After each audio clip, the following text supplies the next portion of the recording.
Il-mara ta' Eben l-avukat tal-Partit Laburista Paolo Lija mistennija tilħaq maġistrat minkejja li fil-passat kellha tidher quddiem il-Kummissjoni għall-Ġustizzja. Jirriżulta li fl-2010 Nadine Sant illum il-ġurnata Lija kienet involuta f'argumenti jaħraq fl-awla bl-imħallef li spiċċa jittimbra dak li seħħ bħala aġir tal-mistħija u tal-biża'. Fl-aħħar ġimgħat il-Malta Independent saħansitra rrapportat li n-numru ta' avukati jqisu l-ħatra tagħha mill-Gvern Soċjalista bħala deċiżjoni offensiva u mill-ar tant li lesti li jibbojkottjaw każi assenjati lil Nadine Lija kemm il-darba tinħatar maġistrat.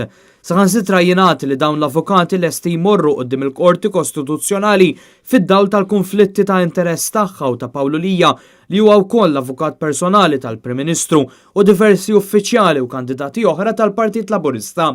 L-istess Paolo Lija li ilu 17 sena biex iħallas multa illi ngħata mill-qorti, bil-konsegwenza li issa qed jaffaċċja akkużi ta' disprezz lejn il-qorti. Aġir li skont persuni midħla tal-qorti huwa meqjus bħala sfida tar-rule of law. Dan l-aġir jispikka aktar u aktar meta wieħed iqis li Paolo Lija huwa l-magħżul tal-Prim Ministru fil-Kummissjoni għall-Amministrazzjoni tal-Ġustizzja, rwol li fih suppost iwissil il-membri tal-Ġudikatura meta jonqsu mid-dmirijiet tagħhom.